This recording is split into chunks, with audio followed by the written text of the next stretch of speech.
Pai Celestial, obrigado pela oportunidade de abrir a Tua Palavra. A cada sábado, aguardamos ansiosamente aquele momento em que podemos vir à hora da pregação para receber força e alimento para a próxima semana. Por isso, abençoa nossas almas, oramos e enche nossos corações em nome de Cristo. Amém. De 1979 a 1985, minha esposa e eu tivemos a oportunidade de lecionar para a Andrews University, na cidade de Chicago, onde lecionei no Lake Union Soul Winning Institute. Mais tarde, tornou-se o Instituto de Evangelismo da Divisão Norte-Americana. E enquanto estávamos lá, frequentemente realizávamos séries evangelísticas na cidade de Chicago. Acho que realizei 12, 14 séries evangelísticas lá. Então ensinávamos durante o dia e saíamos para visitar pessoas à tarde ou à noite. Em uma ocasião, uma mãe estava frequentando nossas reuniões evangelísticas e orava por seu filho. O filho dela estava na casa dos 20 anos. Ele não era adventista do sétimo dia. Ele vinha participando de nossas reuniões e havia aceitado a mensagem da verdade bíblica, mas havia um desafio que ele enfrentava. Ele fumava e parecia que ele não conseguia parar de fumar. Então sua mãe veio até mim e disse: Pastor Mark, eu sei que o Senhor já ajudou centenas, milhares de pessoas a parar de fumar. Você poderia visitar meu filho e ajudá-lo? Então fomos visitar o rapaz e eu me sentei e comecei a ler as promessas da palavra de Deus. E apontei para ele que, enquanto ele olhasse para sua fraqueza e não reivindicasse as promessas, seria difícil para ele vencer. Eu perguntei a ele: você realmente quer vencer o vício do cigarro? Sim, pastor, eu quero. Você acredita que fumar não está em harmonia com a vontade de Deus? Sim, pastor, é nisso que eu acredito. E conversamos sobre as promessas de Deus. Então eu disse: veja, se você quer parar, quando acredita que Deus vai te dar poder? Quando perguntei: você vai pedir isso a Ele hoje? Sim, pastor, eu vou pedir isso hoje. Você acredita que Ele vai te libertar hoje? Sim, pastor, eu acredito nisso. Certo, vá buscar todos os seus cigarros. Então ele foi buscar, ele só tinha um maço de cigarros em casa. Então ele pegou esse maço de cigarros, colocou no chão e nós nos ajoelhamos para orar. Enquanto eu orava, pedi a Deus que desse vitória àquele jovem e não pensei muito sobre isso. Coloquei minhas mãos sobre os cigarros e, meio que inconscientemente, peguei-os e coloquei no meu bolso. Eu estava dirigindo de volta para dar aula em Andrews para meus alunos com os cigarros dele no meu bolso. Agora, isso é uma outra história para outro dia sobre o que aconteceu. Mas antes de eu voltar para o meu escritório, ele já tinha ligado para a mãe dele. E minha secretária me contou isso quando entrei no meu escritório. Ela disse, ele ligou para a mãe dele, ele disse: mãe, você não vai acreditar. Deus fez um milagre. O pastor Finley orou e o Senhor enviou um anjo e levou meus cigarros embora. Eu nunca tive coragem de contar a ele o que realmente aconteceu. Muitas pessoas têm pensamentos confusos sobre anjos. E embora os anjos estejam presentes em toda a Bíblia, a ideia que elas têm sobre anjos é bastante vaga, bastante nebulosa. Elas não têm uma visão clara do papel e da função dos anjos nas Escrituras. Mas quando você olha para os anjos na Bíblia, a primeira menção de anjos, é claro, está nos portões do Jardim do Éden. Quando Deus enviou 2 anjos com espadas flamejantes para proteger aquele jardim dos seres humanos. Voltando no tempo, encontramos anjos aparecendo para Abraão e Sara para revelar que eles teriam um filho em sua velhice. Encontramos anjos vindo até Manoá para instruir Manoá e sua esposa sobre como criar seu filho. Eles vieram para orientar os pais. Encontramos anjos indo até Ló para apressá-lo a sair da pecaminosa Sodoma. Vemos anjos vindo até Daniel e trazendo-lhe uma mensagem profética. Anjos fechando a boca dos leões na cova dos leões. Encontramos anjos guiando Elias, direcionando corvos para alimentá-lo. E você se lembra da história de Eliseu? Quando ele está cercado em uma cidade e Deus envia anjos para rodear aquela cidade com carros de fogo, formando um muro de proteção. Encontramos anjos no Novo Testamento para libertar Pedro da prisão e guiar Pedro até Cornélio e Cornélio até Pedro. Anjos estão presentes em toda a Bíblia. Você vê o anjo que desce e liberta Paulo, causando aquele grande terremoto. Mas mais do que em qualquer outro lugar da Bíblia, você encontra anjos na história do nascimento de Cristo. Um anjo aparece para José, um anjo aparece para Maria, um anjo aparece para os pastores e um anjo aparece para José novamente. E nessas 4 histórias encontramos verdades essenciais sobre anjos e lições vitais para nossas vidas hoje. A razão pela qual lemos as Escrituras não é simplesmente para encher nossas cabeças de informação, mas para obter joias espirituais em nossa própria caminhada. Então vamos a cada uma dessas 4 histórias nas Escrituras, cada um desses 4 cenários, e eles revelam que não estamos sozinhos em nossas lutas. Elas revelam que não estamos sozinhos em nossas dificuldades. Elas revelam que não estamos sozinhos nos desafios da vida. Que não estamos sozinhos ao criar nossos filhos. Não estamos sozinhos quando entramos em um carro para fazer uma viagem de férias. Não estamos sozinhos quando estamos no processo de tomar decisões na vida. Não estamos sozinhos na jornada da vida. As histórias de anjos na Bíblia, mais do que qualquer outra coisa, servem para nos revelar que todos os recursos do céu estão disponíveis para o povo de Deus e que não estamos sozinhos na jornada da vida. O céu nos providenciou todos os recursos necessários para vivermos uma vida abundante e alegre, com todos os recursos necessários na batalha contra o mal e todos os recursos necessários para sermos vitoriosos sobre o maligno. Antes de irmos para a narrativa dessas 4 histórias em Cristo, Salmo 103, verso 20. Pegue sua Bíblia, Salmo 103, verso 20. Deus providenciou para nós anjos celestiais. Lembre-se, no livro do Apocalipse, quantos dos anjos eram maus e foram expulsos do céu? Quantos? Cerca de 1/3 deles, certo? Então, o que isso significa é que os anjos bons superam os anjos maus em 2-1. A maioria dos anjos permaneceu leal a Cristo e eles estão disponíveis para nós na jornada da vida. Salmo 103, e você está olhando aí para o verso 20. Vamos ler juntos.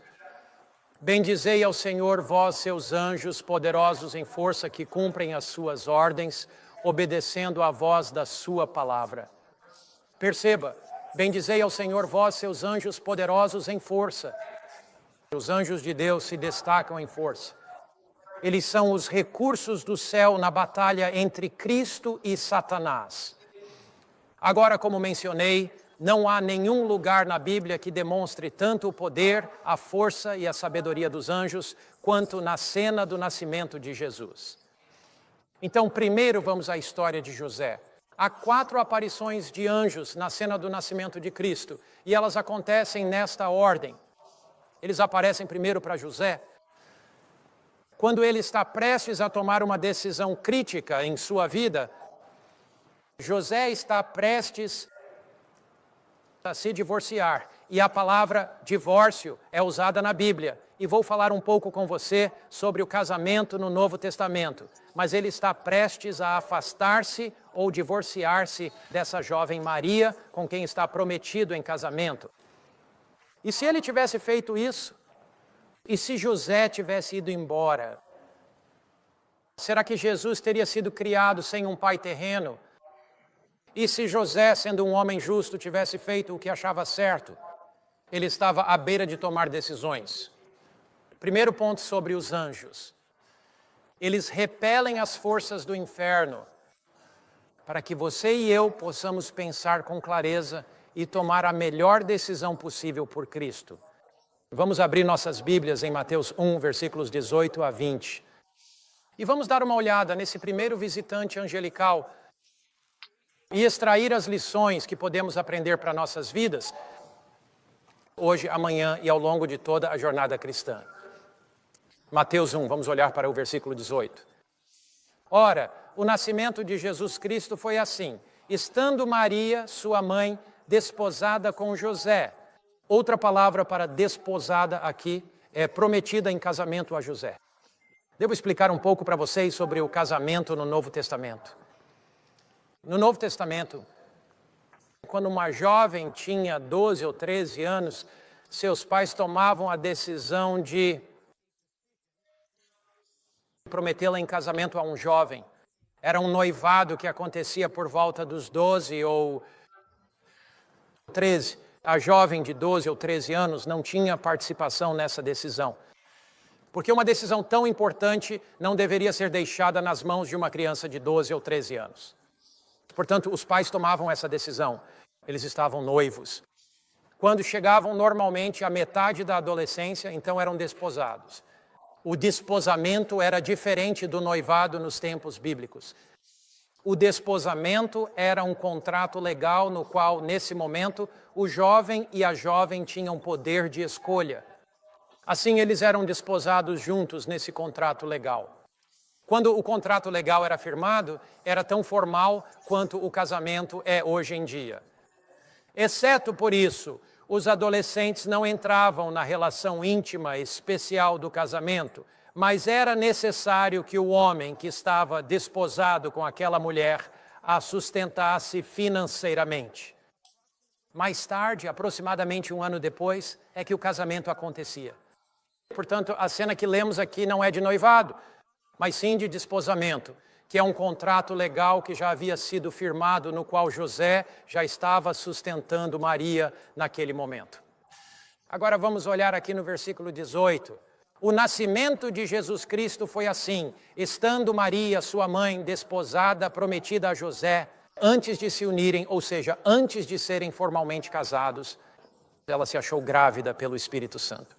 Isso é algo extremamente sério. José tem duas opções aqui.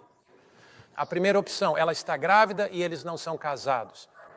Então, a primeira escolha que José tem ao descobrir isso é a seguinte: a primeira escolha é levá-la diante de toda a comunidade, condená-la por estar grávida fora do casamento e mandá-la ser apedrejada.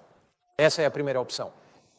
A segunda escolha que José tem é procurar 2 ou 3 dos anciãos da igreja, descrever o que aconteceu, romper legalmente o contrato de casamento que tinha com ela e mandá-la embora discretamente, enviando-a para a casa de Isabel ou para a casa de outra pessoa em outra aldeia. Então, José é um homem justo e quer tomar a decisão que seja melhor para Maria sem expô-la ao constrangimento público. Próximo versículo. Então José, seu marido, sendo um homem justo, não querendo expô-la publicamente. Então ele não vai levá-la diante da aldeia, onde o apedrejamento seria uma possibilidade. Seu amor é tão grande que ele decidiu mandá-la embora em segredo. Então ele já tomou a decisão de mandá-la embora, de violar o contrato legal. Ele vai se divorciar dela legalmente. Ele está em um momento da vida em que precisa tomar uma das decisões mais sérias de sua vida. Ele está em uma encruzilhada em sua vida e a Bíblia diz: mas enquanto ele pensava nessas coisas, ou seja, ele estava meditando sobre isso. Você já esteve em uma encruzilhada na sua vida? Você já passou por um processo de tomada de decisão na sua vida? Você já ficou pensando: devo vender minha casa ou não devo vender minha casa? Devo me mudar ou não devo me mudar? Devo seguir essa profissão enquanto jovem ou não devo? Devo me casar ou não devo me casar? Será que chegou a hora de eu me aposentar? Ou será que ainda não é o momento de me aposentar? Todos nós passamos por essas encruzilhadas na vida. Todos nós enfrentamos esses momentos de decisão na vida. Veja o que as Escrituras dizem. Mas enquanto ele pensava nessas coisas, versículo 20, eis que o anjo do Senhor apareceu a ele em sonho, dizendo: José, filho de Davi, não temas. Não tema nas encruzilhadas da sua vida. Não tema diante da decisão que você vai tomar, porque o céu fornecerá luz para você. Não tema receber Maria, tua esposa, pois o que nela foi gerado é do Espírito Santo. Ela dará à luz um filho, e você chamará o nome dele Jesus, pois ele salvará o seu povo dos seus pecados. José tomou uma decisão eterna, porque o Espírito de Deus trabalhou em seu coração através do ministério dos anjos. Há anjos pairando ao redor.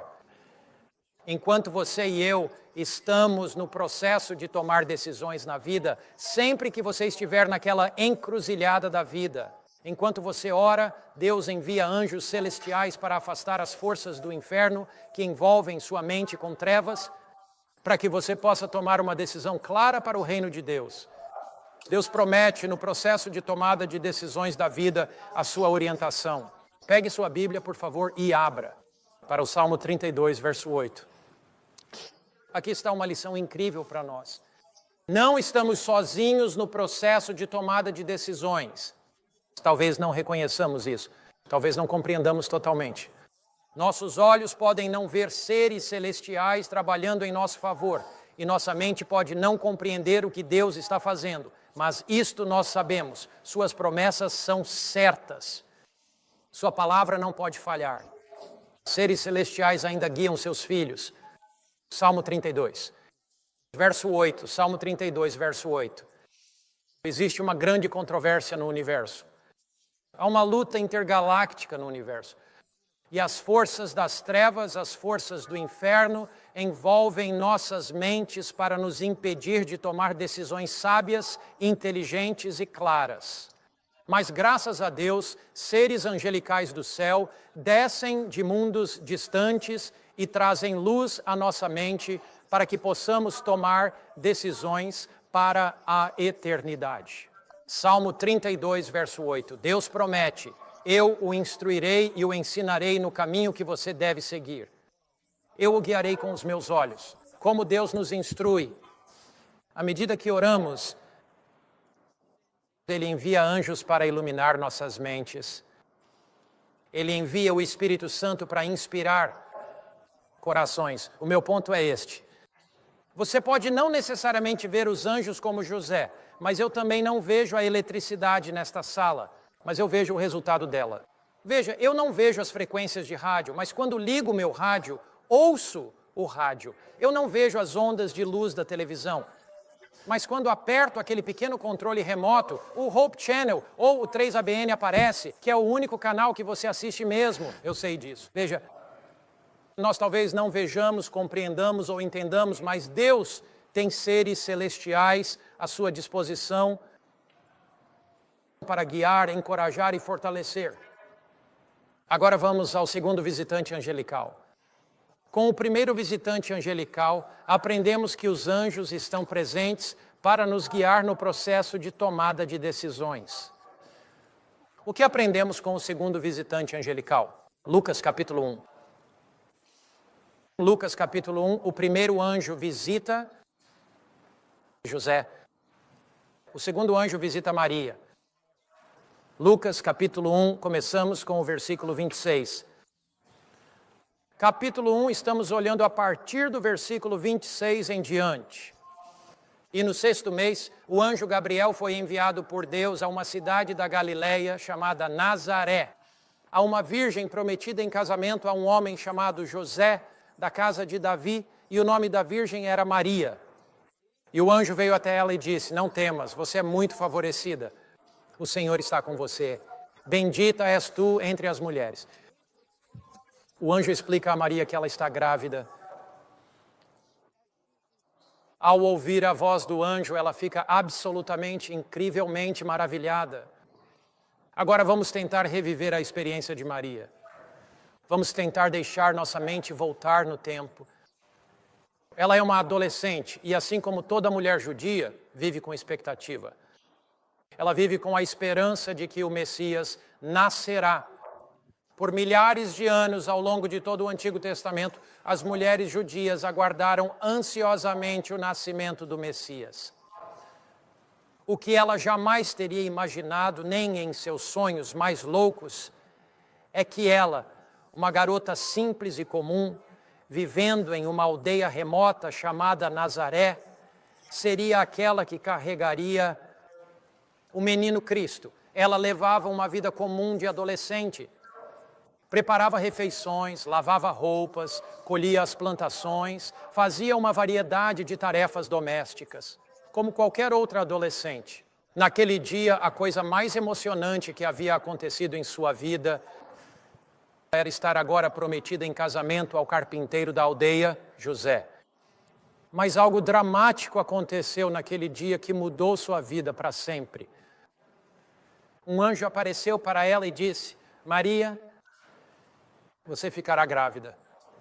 Ela ficou maravilhada, ela ficou assustada, ela ficou empolgada. Ela sentiu tudo isso. Acreditar que Deus escolheria essa jovem simples, acreditar que Deus a escolheria, ela treme de medo e responsabilidade. Ela era uma adolescente humilde, uma pessoa comum. Ela não tinha posição, nem riqueza, nem fama, e ainda assim o anjo a chama de muito favorecida. Ela cantaria as canções do céu para Jesus enquanto o embalava no colo. Ela recitaria as promessas de Deus para ele. Ela levaria o almoço dele à carpintaria de Nazaré. Ela caminharia pelas ruas empoeiradas da Galileia e o ouviria pregar. Lágrimas escorreriam de seus olhos ao ver como o sacerdote o tratava com tanta crueldade. Ela choraria amargamente aos pés da cruz. Mal sabia ela o que estava antes dela. Maria, uma adolescente piedosa e humilde, visitada por um anjo, engravidada pelo Espírito Santo, a mãe de Deus. Se essa história nos ensina algo, ela nos ensina duas coisas. Primeiro, que Deus usa pessoas humildes para realizar grandes coisas para o seu reino. Ao longo da história, Deus os capacitou, Deus os fortaleceu, Deus os encorajou a fazer grandes coisas para o seu reino, porque Ele sabia que eles lhe dariam glória. Você pode se sentir muito, muito comum nesta manhã. Você pode se sentir como Maria se sentiu. Eu não sou nada especial. Você pode achar que não tem muitos talentos ou habilidades, mas Deus adora escolher pessoas exatamente como você. Ele gosta de escolher pessoas comuns. Ele gosta de escolher pessoas ordinárias.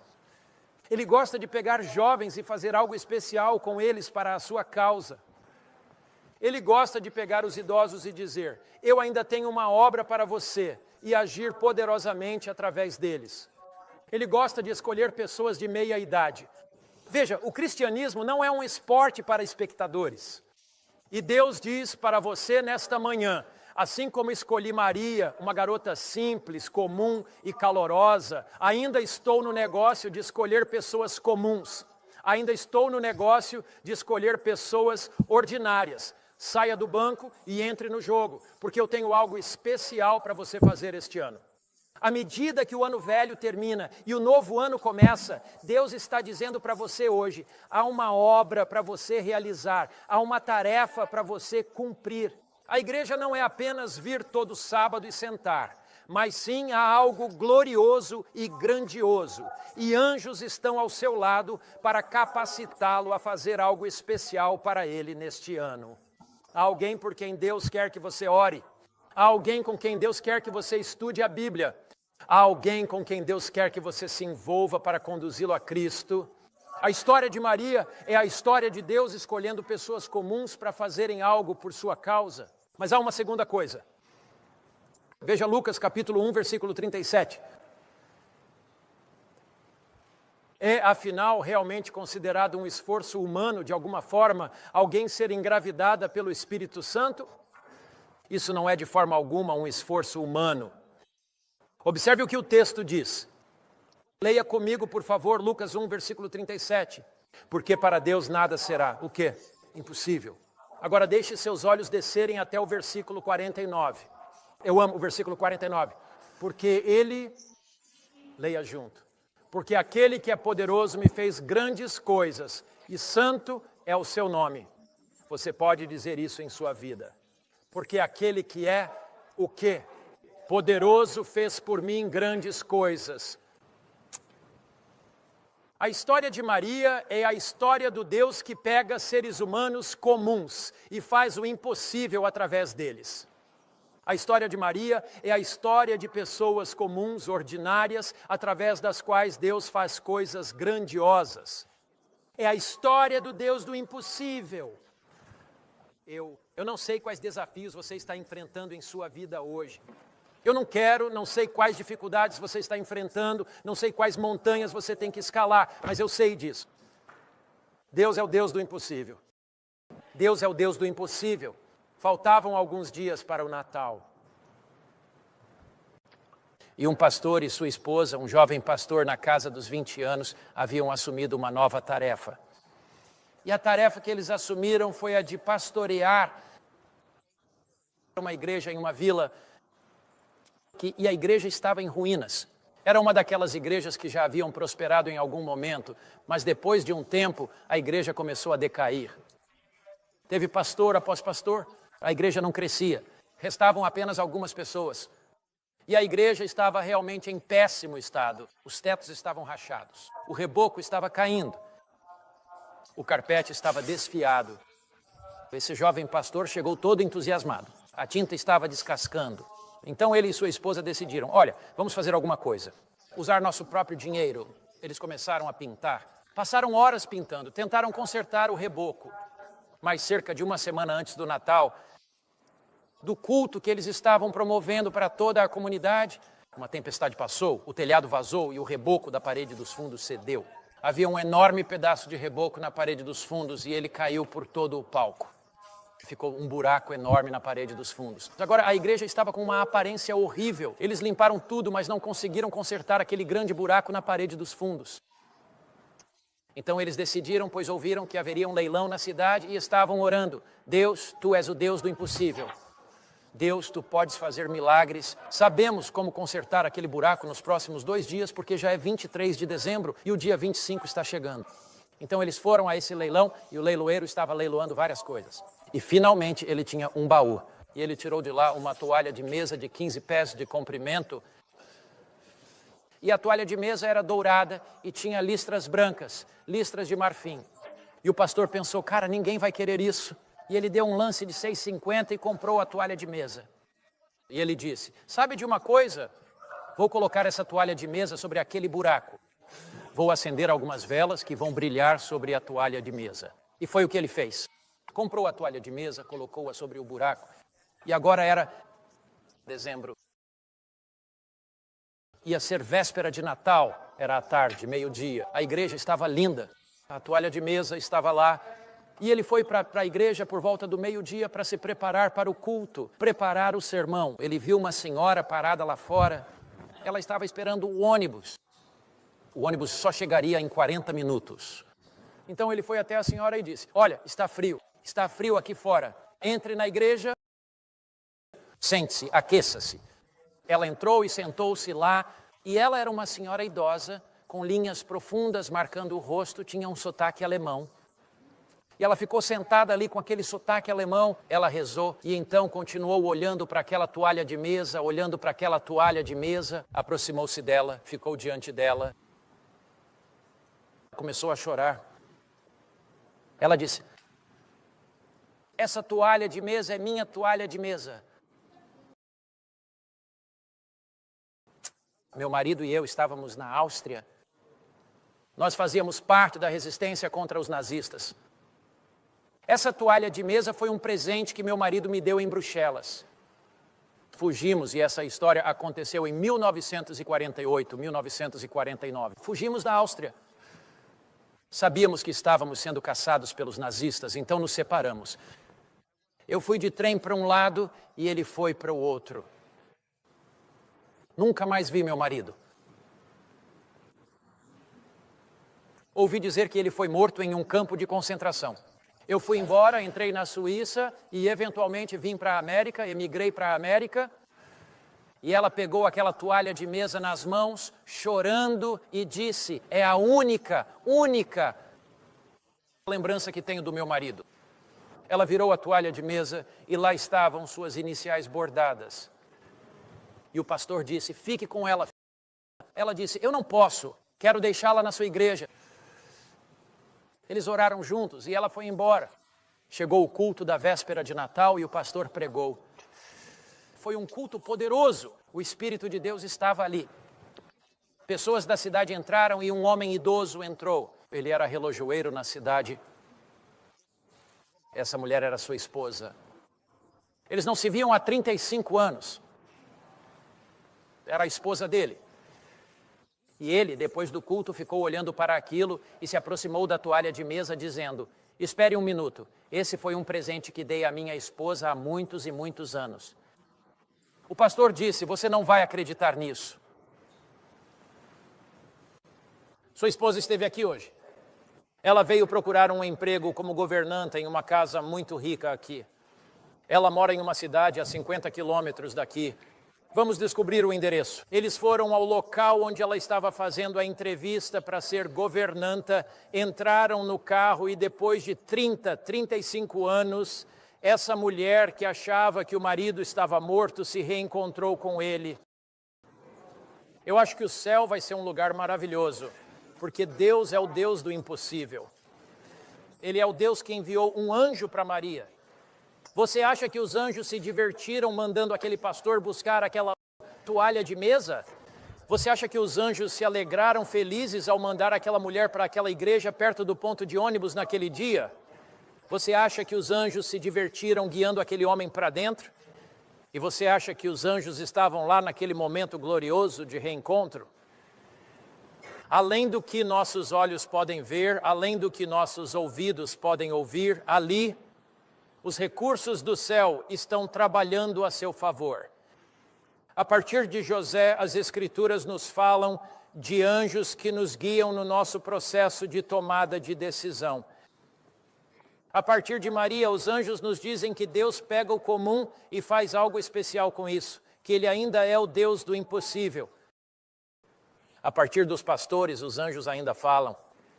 Pegue sua Bíblia, por favor, e abra em Lucas, capítulo 2, versículos 8 a 14. Lucas, capítulo 2, versículos 8 a 14. Os anjos ainda falam. A mensagem deles ainda é relevante para as Escrituras. Em Lucas, capítulo 2, era um dia comum, ordinário. Os galos cantaram naquela manhã. Os homens se levantaram, se espreguiçaram e saíram para os campos naquele dia para trabalhar. E os pastores foram ao campo para cuidar de seus rebanhos naquela noite. Mal sabiam eles que o Espírito de Deus mudaria suas vidas ao se encontrarem com anjos celestiais e serem conduzidos ao Cristo vivo. Lucas capítulo 2, você está olhando aí para o versículo 8. Ora, havia naquela mesma região pastores que estavam no campo, guardando durante as vigílias da noite o seu rebanho. E eis que o anjo do Senhor veio até eles, e a glória do Senhor brilhou ao redor deles, e ficaram tomados de grande temor. Mas o anjo lhes disse: não temais, eis que vos trago boas novas de grande alegria, que será para todo o povo. Quando o anjo apareceu a José, ele disse: não temas.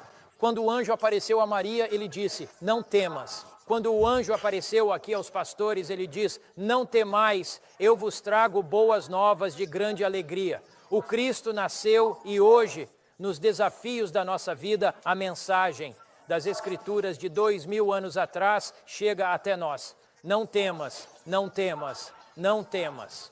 Você tem uma grande decisão a tomar na sua vida e está tremendo de medo. Deus diz: não temas. Você tem algum desafio na sua vida? Deus diz: não temas. Você tem algum problema de saúde que ninguém mais sabe? Deus diz: não temas. Você tem algum desafio financeiro? Deus diz: não temas. Você tem algum desafio na sua vida? Deus diz: não temas, porque assim como eu conduzi os pastores até o Cristo vivo na manjedoura, assim também eu te conduzo ao Cristo vivo. E na presença do Cristo vivo, Jesus diz a você: a força, a coragem, a esperança. Eu amo a forma como isso é colocado aqui no livro Parábolas de Jesus, páginas 341 e 342. Ouça isto: seus anjos são designados para nos vigiar, e se nos colocarmos sob sua proteção, então, em todo momento de perigo, eles estarão à nossa direita. Quando inconscientemente estivermos em perigo de exercer uma influência errada, os anjos estarão ao nosso lado, nos impulsionando a seguir um caminho melhor. Ouça isto: escolhendo as nossas palavras por nós. Ó Senhor, eu preciso que os anjos escolham minhas palavras por mim tantas vezes. Veja, os anjos estarão ao nosso lado, eles nos impulsionarão a um caminho melhor. Em outras palavras, estou prestes a fazer algo, mas se estou na presença do Espírito de Deus, se minha vida está consagrada a Deus, os anjos estão comigo para me guiar a um caminho melhor. Eles escolherão nossas palavras, eles influenciarão nossas ações. Assim, nossa influência pode ser um poder silencioso, inconsciente, mas poderoso para atrair outros a Cristo.